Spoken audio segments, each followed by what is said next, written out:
Good afternoon, guys. It's a very breezy Saturday afternoon here in my area. I don't know what the weather's like in your area, but I wanted to do another quick book review, this time of the book Caste, The Origins of Our Discontents by Isabel Wilkerson. This is a New York Times bestseller. Isabel Wilkerson is a former New York Times reporter, now turned full-time author, I believe, and this book blew me away, guys. First of all, I read it in less than a week. I started it last weekend and I finished it actually a couple of days ago, like on Thursday, I believe. And for me, that's a big deal to read a book in less than a week. Not that I'm a slow reader or anything, but I typically am too busy with other things, work, or PhD program prep, or just other things in my leadership coaching, that I do part-time, to really dive into a book and finish it in less than a week. And this is it's a pretty thick book. It's got 400 and something pages. A lot of it is acknowledgments, just so you know, like this whole section right here are all acknowledgments. So the actual book is 388 pages, but still a pretty hefty sized book. And I can't say enough about this book, so I will try to make this review brief. First of all, just Isabel Wilkerson's style of writing really ropes you in. She uses a combination of historical vignettes and facts and figures mixed with modern vignettes and even personal vignettes. And I think that's a great format. I love that. It kept me interested the entire time. It's sort of like how peanut butter and jelly is one of my favorite sandwiches, right? And I think to make a perfect peanut butter and jelly sandwich, you have to put the peanut butter on one slice of bread and then the jelly on the other slice of bread, and not too much. You can't like glob the jelly on so that when you bite into the sandwich, there's a big old mess. It all oozes out. So nice and smooth and thin layer, and then you put the two together very gingerly, preferably cut them in triangles, but that's neither here nor there. The point is, it's a perfect combination of two of the best things together, and then this sandwich makes for a very delicious meal. I feel like the way that Wilkerson decided to write this book and format this book using the vignettes from history and the vignettes from modern times and even her personal vignettes was just like the perfect combination, like the perfect PB&J. And I really also enjoyed the way she interwove different cast into the story, basically. I think when we think of the term caste, especially as Americans, and I guess I can't speak for all Americans, but when I think of the term caste, the first thought that comes to my mind is the caste system in India, which was, I believe, supposedly outlawed, but apparently still exists. And I made some notes here so I wouldn't forget anything.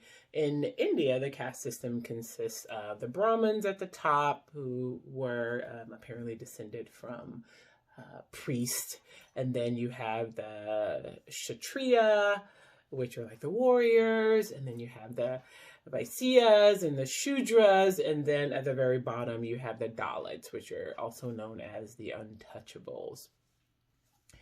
And again, even though that caste system is supposedly outlawed, there were people that spoke out in the book, and as we know that there's still some remnants of the caste system, and it's still affecting their society today in England. So we generally think about that caste system, but the fact of the matter is there's caste systems that exist other places as well. The systemic racism that has traditionally existed in the U.S., stemming from slavery time, when Africans were brought over as slaves, it's a caste system, right? Some people are at the top, some people are at the bottom, some people are in the middle. That's the basic definition of a caste system.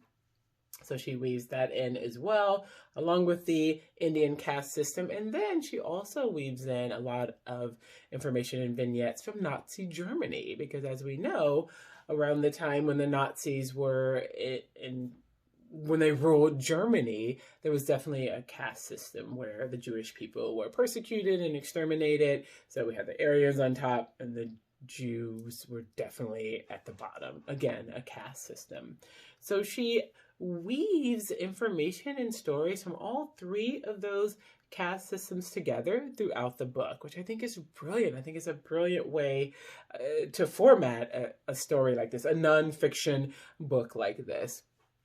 And the only thing I would suggest, or the only improvement suggestion I have as a Toastmaster, we always have to give like one improvement tip, is that even though she mentioned it a little bit, I think the caste system that existed in South Africa during apartheid could have been maybe expounded upon a little bit more. And again, she does mention it in the book. But I think that even though on the surface, apartheid seemed very similar to the racism that was going on in the US, it actually has some differences. And one of the biggest differences is that people in South Africa at the time of apartheid who were biracial, or half white, half black, were actually mid-caste. They were in the middle. They were not relegated to the bottom of the caste system. Whereas in the US, anyone supposedly, I mean, we know that passing happened and happened a lot, but anyone supposedly with known black blood, African blood, and just like, minute amount of black blood was considered black or African descent, and they were on the bottom of the caste. So I feel like that difference in the caste system of South African apartheid and the systemic racism and Jim Crow laws that were going on in the United States, that difference was worth exploring a little bit more. But that's literally the only suggestion that I have for improvement. And I also love how she constantly, throughout the book, consistently referred to the different groups as dominant caste or subordinated caste.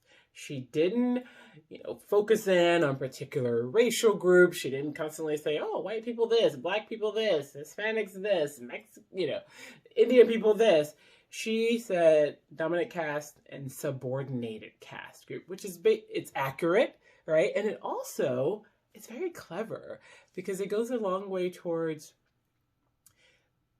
making sure your readers do not take personal offense. They're like, oh, you're villainizing, my race. So now I'm just sort of going to shut down everything you say. And now I'm offended and I'm defensive and I'm not going to read anymore.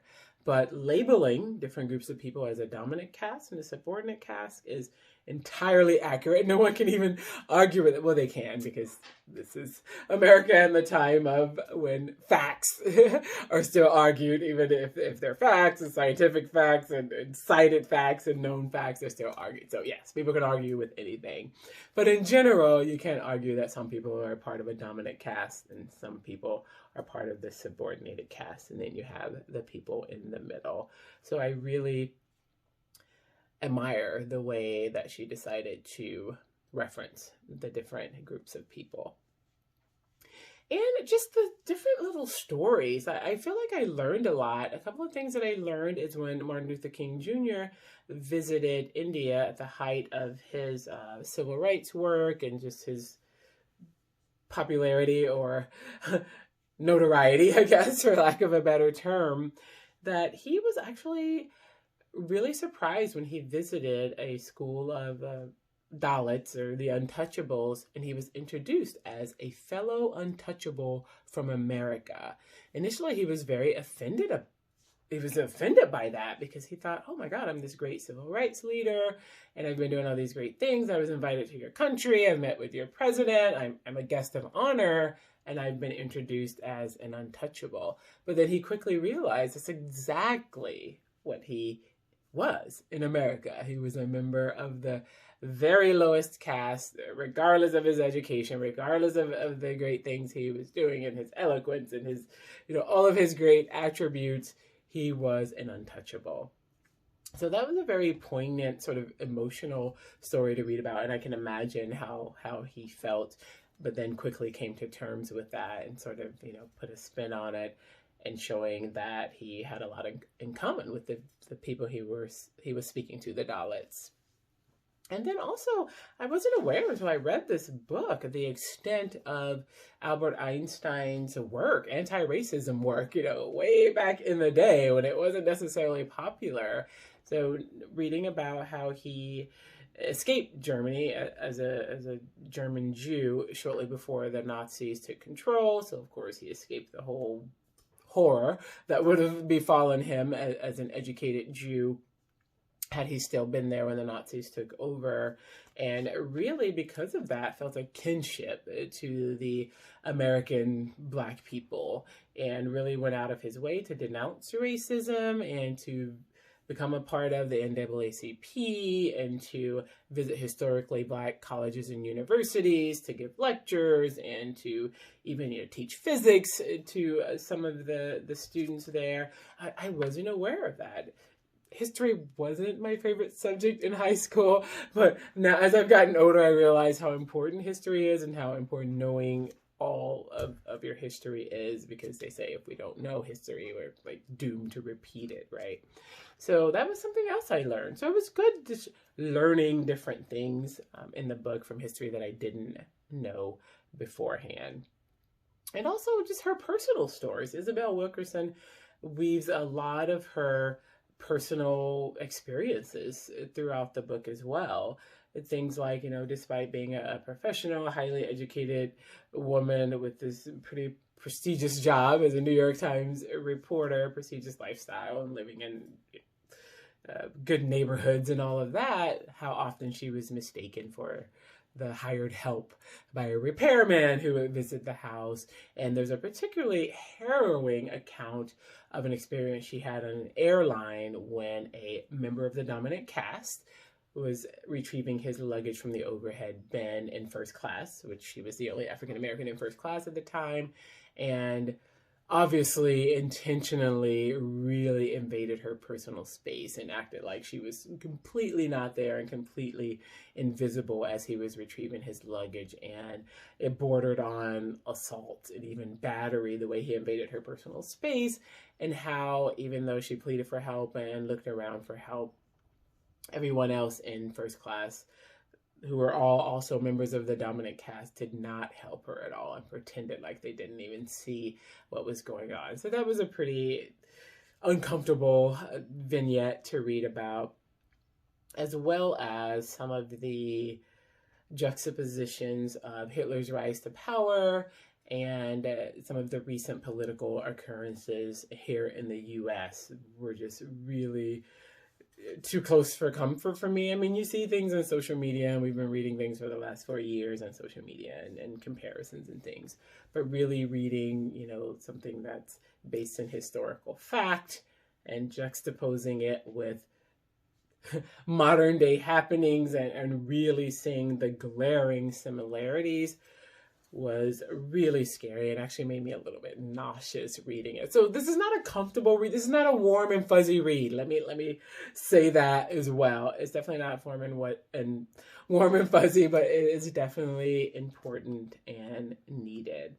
And some of her vignettes just about being a professional woman in atmospheres, professional atmospheres and academia, and sort of being overlooked, and the microaggressions, and having her thoughts and ideas just sort of pressed aside, or people actually taking credit for her thoughts and ideas, saying the exact same thing she just said, which was brushed aside, but then if a member of the dominant caste were to say it, or anyone of a caste seemed as upper to hers or above hers, it was readily accepted. It really resonated with me. I can totally agree with that. I can totally relate to that. And I'm sure that most Black women in America, especially professional Black women, can relate to that. So that was very powerful as well to me.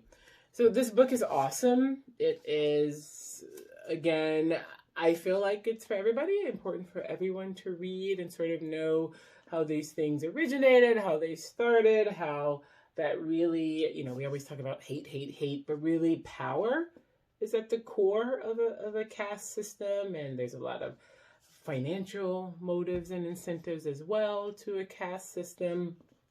and that in general, it's to the advantage of those in the dominant caste to perpetuate the caste system and keep it in place.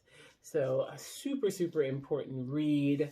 And please, if you check it out, let me know what you think of it. And if I'm doing, do I do a scoring system? I don't know. I do a scoring system on my movie reviews because I'm a big movie buff as well. And I usually do a 0 to 5. 0 meaning skip it, 5 meaning it's excellent. Everyone should read it. And I will definitely give Caste, The Origin of Our Discontents by Isabel Wilkerson a glaring 5 stars. So please check it out when you get a chance. Thanks. This has been Daphne. I hope you guys enjoy the rest of your weekend.